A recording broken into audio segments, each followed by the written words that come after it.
Maybe there's no science in what it takes to be called a musician, because this wasn't called music even a couple years ago. 1,000 days ago. Yes. A few moons.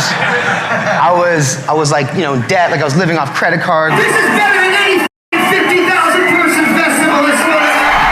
Hello, Believe Nation. I'm Evan Carmichael. My one word is believe, and I believe that entrepreneurs are going to solve all of the world's major problems. So to help you on your journey, today we're going to learn from Grammy Award-winning music producer Skrillex and my take on his top 10 rules for success. Rule number 5 is my personal favorite, and I'd love to know which one you guys like the best. And as always, as you're listening, if something really resonates with you, if there's a message that really holds true to you, please leave it down in the comments below and put it in quotes so that other people can be inspired. And when you write it down, it's much more likely to stick with yourself as well.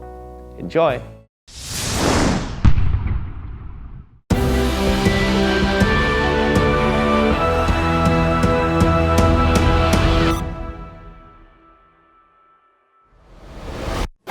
Cool. Let's talk about how things developed. You know, in terms of when you started to play shows. Just give us a bit of insight into we sort of playing smaller club shows. I know you released stuff through that thing called MySpace back in the day, and how that evolved. Tell us about that journey. Hell, before MySpace, I sold some CDs too. Maybe there's no science in what it takes to be called a musician, because this wasn't called music even a couple years ago. First time I went to the Grammys, people were still like, why is this guy at the Grammys? He's not making music, he's on a computer. Make music for the 16-year-old inside yourself, even when you're 50 years old. The craft, like, everyone can learn how to do this shit. Like, it doesn't matter, like, cultivate your own thing. Stick together and just do that. Have some fun, make some music. If it's fun, that's all that matters. You look back and be like, I spent those days, I met some people, and it was fun. That's cool. I'm not part of the same place, I'm doing the same thing you're all doing.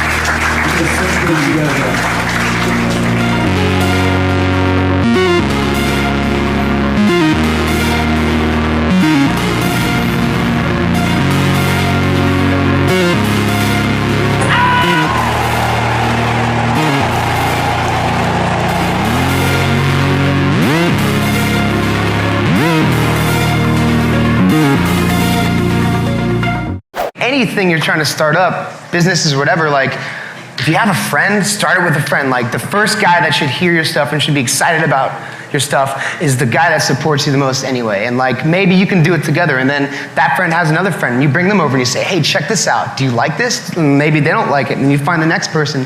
And literally, like, it's like you take one brick and just stack the next. And the most you can do yourself, then you can create something. Then sooner or later, people are gonna notice what you're doing, because they can feel that energy. They can feel that, like, I mean, I think a lot of people, like A&R in the industry, like, part of what we look for in an artist is not only someone that makes great music, but it's someone that has that energy, that devotion to what they're doing.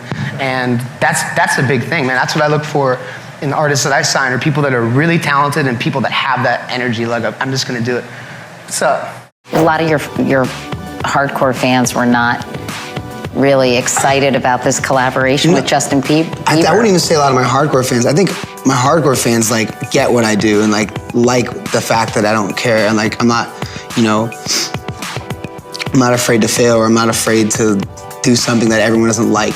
A lot of times, you know, people do music for a long time and they get to a certain age and, you know, they have families and they have kids and all this stuff, but like, you know, we're just so inspired and hungry to, like you said, is to like make great songs and make great tracks that sound like nothing else and push the boundaries of what, I mean, even the Justin Bieber single, that's a, you know, top 10 record, you know, isn't a pop format the way it's written, you know, it's not a traditional pop song, and it's trying to sort of changing, instead of the verse, chorus, a bridge, outro, it's like we're changing the sort of the pop format. It was only a couple years ago, like before, I'd say skip back to 3 years ago, like, I'm in debt. I'm probably in like 30 grand, 50 grand. 3 years ago? Yeah, 3 years ago. So like 1,000 days? Yeah, it's 1,000 days ago. Yes. A few moons. I was like, you know, in debt. Like, I was living off credit card. Like, I got this lease on this building that I was actually essentially trying to do the same thing I'm doing now, but this is 3 years ago, and it was so whack and like not legit. But I built out 10,000 square feet of studio space as well. And this was me and my friends living in this warehouse that wasn't zoned for living. So a year later, we got kicked out. I was in so much debt. Skrillex started to go, and I was just paying off my debts and trying to stabilize myself, I guess. And I remember at one point I had $1 million in my account, and that was it. And we were doing this tour, and all the shows were selling out.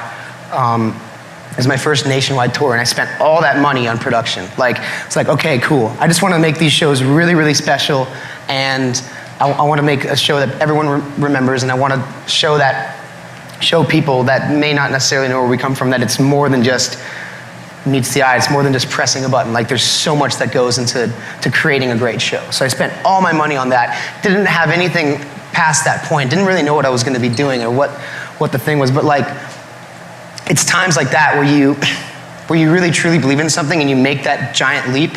And those are always really surreal and important times in your life, kind of like opening a new chapter, like you're moving to a different city, or you're going 100% on a new idea. Those are always important, I think, as artists and creative people to take those, especially when you have the right people around you. The last thing I need to do is go, forum rolling and checking out what people are talking about me, and I don't care, I don't care, and I'm, a part of me wants to ask them, what's wrong, man? Why are you, why am I, should I not be allowed to do this? This is what I love to do. I'm not doing anything wrong. I'm not, killing babies, or, I'm not doing anything bad. You don't have to like my music, but do you have to? But the other side of me is it's a waste of time. But I mean, you get angry sometimes, but then that kind of washes away, and then you just go, man, that sucks. I'm more interested, when I read things on message boards and reviews, I want to hear I want to find out new cool things. I want to hear the new great song. I don't want to hear someone trash talking to someone else. That's not discovering it. That's dictation. You know what I mean?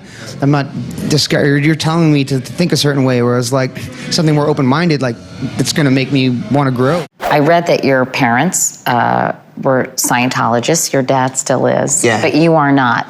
No, I'm not a Scientologist, but my dad does it for himself, and it's something that's helped him forever. And why didn't you want to, if both your mom and dad?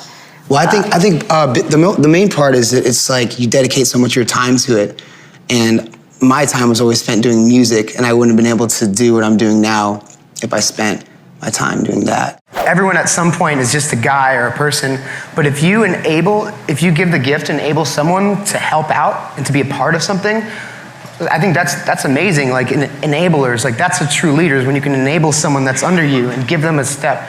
Because then you look around, man, there's a lot more geniuses than meets the eye, and you're like, man, these kids and all these people around me, all my friends that have been touring with me, just before we were driving vans and trailers together, getting $50 a show, making no money, but doing it all ourselves, and we were just kids doing that. And looking back at it now, had we had the internet and all these things we have now, back then, it would have been a different story, but now that's true, Now it's incredible. Leaders don't have followers. Leaders create other leaders. Right.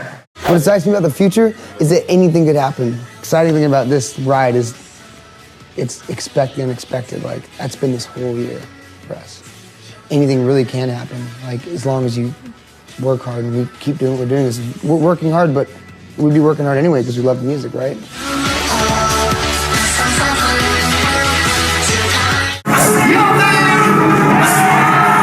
This is better than any 50,000 person festival. Let's go.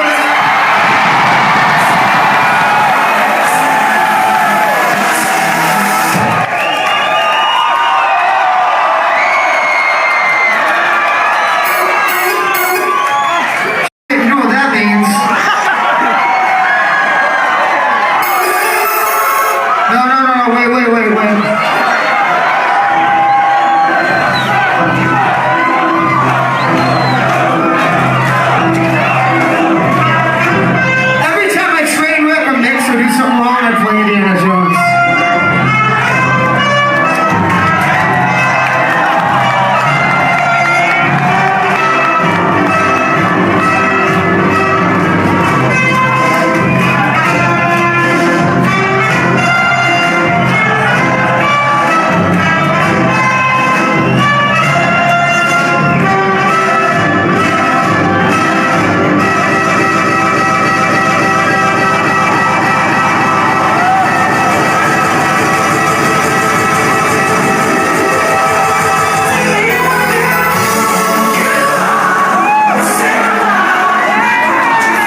Thank you guys so much for watching. I made this video because the Electric Warehouse asked me to. If there's someone you'd like me to profile in the next top 10, check out the link in the description and go and cast your vote. I'd also love to know, what was your favorite message from this video? What did you learn from this video that you're going to immediately apply somehow in your life or in your business? Please leave it down in the comments below. I'm really curious to find out. I also want to give a quick shout out to Surge Wisdom. Thank you so much for picking up a copy of my book, Your One Word, and posting 8 different reviews, chapter by chapter, of the book on your YouTube channel and promoting it on Twitter as well. I really, really appreciate the support, and I'm so glad that you enjoyed the book. So thank you guys again for watching. I believe in you. I hope you continue to believe in yourself and whatever your one word is. Much love. I'll see you soon.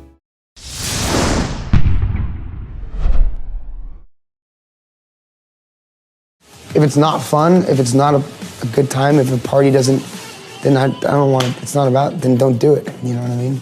It's not a job. It should be something you enjoy. And to see it grow and have success, you just want to work harder and make it better. You know.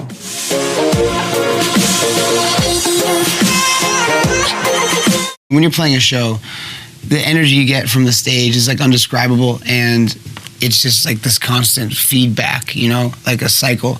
And when you're in the studio with people, when you have good energy and people are having fun and feeling the music, it inspires you to continue to go down the right path. If people stop moving, then you're not making the right sounds. Scientology gets a terrible rap, you know. Yeah. What do you make of that?